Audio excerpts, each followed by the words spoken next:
ქალთა ერთელიგის პირველი კვირა დასრულდა, რაც იმას ნიშნავს, რომ 10 ივნისიდან ჩვენ უკვე შეგვიძლია მამაკაცთა ერთელიგასაც ვუყუროთ.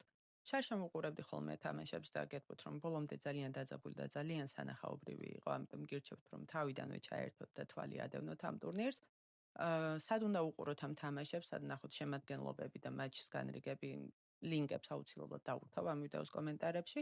რაც შეეხება სისტემას, სისტემა არის ისეთივე როგორც ქალებში, მსოფლიოს 18 საუკეთესო გუნდი იღებს მონაწილეობას, რომელიც 3 კვირის განმავლობაში ითამაშებს ჯგუფურ ეტაპს, 6-6 გუნდი იქნება 3 ჯგუფში და გადანაწილდებიან 3 ლოკაციაზე თითო კვირაში, ხოლო ფინალურ ეტაპს აქაც ისევე როგორც ქალებში მასპინძლობს ჩინეთში და იქ გადავა ტოპ 8 გუნდი ან ტოპ 7 პლუს ჩინეთი თუ ჩინეთი ვერ გავიდა ტოპ 8-ში. ასე რომ ძალიან დაძაბული და ძალიან საინტერესო მატჩები გველოდება. როდესაც ქალთა ერთელიგაზე ვაკეთებდი ვიდეოს და მოვიწყდა მეთქვა საპრიზო ფონდის შესახებ და ის ანალოგიურია როგორც ქალებში, ასევე მამაკაცებში.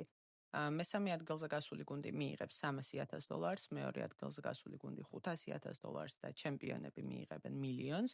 ასევე არის საპრიზო ფონდი საუკეთესო მოთამაშეებზე და აქ ცოტა შეცვლილია ყველაფერი შარშანდელთან შედარებით. იქიდან გამომდინარე, რომ Dream Team-ში ხვდებოდნენ ძირითადად ვარსკვლავები, რომლებიც ფინალურ ეტაპს თამაშობდნენ. გადაწყვეტეს, რომ იჩაგრებიან ის მოთამაშეები, რომლებიც სტატისტიკურად უკეთესები არიან, ვიდრე ის მოთამაშეები, რომლებიც მხოლოდ ბოლო ეტაპზე ემატებიან ამ გუნდებს. ამიტომ გადაწყდა, რომ ჯგუფური ეტაპის დასრულების შემდეგ, როდესაც 3 კვირას დაასრულებენ გუნდები, გამოვლინდება ოფიციალურად სტატისტიკის მიხედვით და დაიდება საიტზე უკვე არის ეს სტატისტიკა არსებობს. საუკეთესო მოთამაშე თითოეულ პოზიციაზე და ისინი მიიღებენ $10,000. ტურნირის საუკეთესო მოთამაშე MVP კი გამოვლინდება ფინალის შემდეგ და მას ხმას მისცემენ ფრენბურთის ექსპერტები და მაყურებლები და ის მიიღებს $30,000. ნუ რა თქმა უნდა, ასევე არის გამოყოფილი თანხა ყოველ მოგებულ და წაგებულ მატჩს. ერთელიგას უფასოდ არავინ არ თამაშობს. ეხლა კი გადავიდეთ უშუალოდ თამაშებზე, სად იმართება თამაშები, როდის არის თამაშები და გავაკეთოთ მოკლე მიმოხილვა ზოგი გუნდის, რომელიც მგონია, რომ აუცილებლად მიიქცევს თქვენ ყურადღებას. პირველი სათამაშო კვირა დაიწყება 10 ივნისსა და სრულდება 14 ივნისს. მას უმასპინძლებენ ოტავა, ბრაზილია და ლინი. 24 ივნისიდან 28 ივნისამდე ორლეანში, გლივიცეში და ლიუბლიანაში ჩატარდება მეორე სათამაშო კვირა, ხოლო ბოლო ჯგუფური ეტაპი იქნება 15-დან 19 ივლისამდე ბელგრადში, ჩიკაგოში და კანსაიში. ფინალებს კი, როგორც უკვე გითხარით, ჩინეთი უმასპინძლებს 29 ივლისიდან 2 აგვისტომდე ფინალური ეტაპი ნინბოში ჩატარდება, სადაც ტოპ 8 გუნდი მიიღებს მონაწილეობას. დავიწყოთ მოქმედ ჩემპიონით და ეს გუნდი პოლონეთია. პოლონეთს შემადგენლობაში აკლია ესეთი ვარსკვლავი, როგორც არის მაგალითად ბარტოშ კურეკი. სამაგიეროდ დაუბრუნდათ ალექსანდრ სლივკა და მიკოლაი სავეცკი, რომელსაც დისკვალიფიკაცია ჰქონდა დოპინგზე ჩავარდნის გამო და შემდეგ აღმოჩნდა, რომ სრულიად ტყუილად, იმიტომ რომ შეცდომა მომხდარა. ალბათ სერბი მწვრთნელი ეცდება, რომ ახალგაზრდები მაქსიმალურად გამოცადოს და ვიხილავთ სრულიად გადახალისებულ შემადგენლობას პოლონეთის ნაკრებში. რადგან დოპინგ სკანდალებზე ვსაუბრობთ, ეხლა გადავიდეთ იაპონიის ნაკრებზე, სადაც სულ ახლახან შუნიჩირო სატო მათი მიდელ ბლოკერი დააკავეს მარიხუანას შენახვისთვის. ფედერაციამ რა თქმა უნდა ეგრევე რეაგირება მოახდინა, ყველა სპორტსმენი შეამოწმა და საბედნიეროდ ყველა სუფთა აღმოჩნდა. შემადგენლობაში კი დაბრუნდა მათი ვარსკვლავი და ფრენბურთელი, რომელიც დარწმუნებული ვარ, ბევრმა თქვენგანმა იცის, იუჯი ნიშიდა, ასე რომ ამ ერთალიგაზე კიდევ ერთხელ ვიხილავთ ამ უდიდეს ვარსკვლავს. მოქმედი მსოფლიო ჩემპიონი, რომელსაც ერთალიგა ჯერ არასდროს მოუგია და სწორედ ამ გუნდისგან დაველოდოთ ყველაზე მეტ სიურპრიზს. თითქმის ყველა ვარსკვლავი განაცხადში ყავთ, მათ შორის მიკელეტოც, მაგრამ იგი სავარაუდოდ ამ ერთალიგას გამოტოვებს. სამაგიეროდ იქნებიან სიმონ ჯანელი, მატეო ბოტოლო და იური რომანო.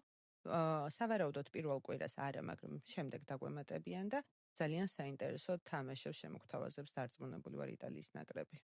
ძალიან საინტერესოა მოახერხებს თუ არა ბულგარეთი იმ დონის შენარჩუნებას, რაც შარშან გვაჩვენა. აქ განაცხადში რა თქმა უნდა არიან ისევ მონი და ალექს ნიკოლოვები, ალბათ ყველაზე ცნობილი ძმები დღეისათვის ფრენბურთში და თუ გახსოვთ, შარშან სწორედ მათ მოუგო იტალიამ მსოფლიო ჩემპიონატის ფინალი, ასე რომ შევხედოთ ვერცხლის მედალოსნები წელს რას იზავენ ერთალიგაზე.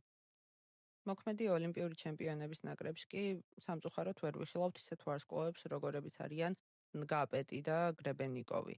მაგრამ სამაგიეროდ დარჩება მათი გამთამაშებელი ანტუან ბრიზარდი, რომელიც სავარაუდოდ პირველ კვირას გამოტოვებს და ახალგაზრდებს მისცემს საშუალებას, რომ ითამაშონ.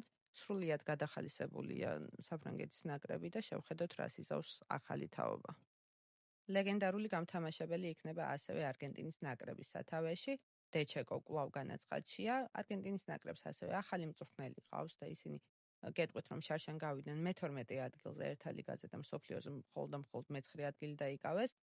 ყავთ ისეთი ვარსკვლავი, როგორც არის მაგალითად პალონსკი, რომელმაც თურქეთში საოცარი სეზონი ჩაატარა და შევხედოთ ახალი მწვრთნელით და ახალი შემართებით შეძლებენ თუ არა უკეთეს შედეგის დადებას ვიდრე შარშან.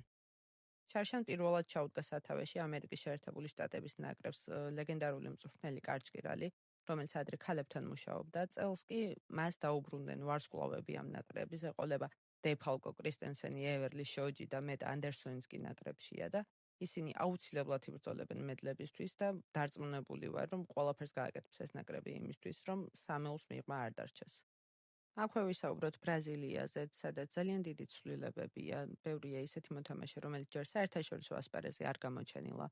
თანამდულებით ვიცი, რომ ალანი გამოტოვებს ერთა ლიგას და კითხვის ნიშნის ქვეშ არის აგრეთვე დარლანი, რომელმაც მოსამზადებელი შეკრება ჯანმრთელობის გამო გამოტოვა, მაგრამ მინდა რომ ყურადღება მიაქციოთ ბრაიანს, ახალ ვარსკვლავს, რომელიც არის სულ რაღაც 20 წლის და ბრაზილიის ლიგაში დააგროვა 502 ქულა, საიდანაც იყო 48 ეისი. საოცარი მოთამაშეა, ასე რომ აღმოვაჩინოთ ახალი ვარსკვლავები ერთად.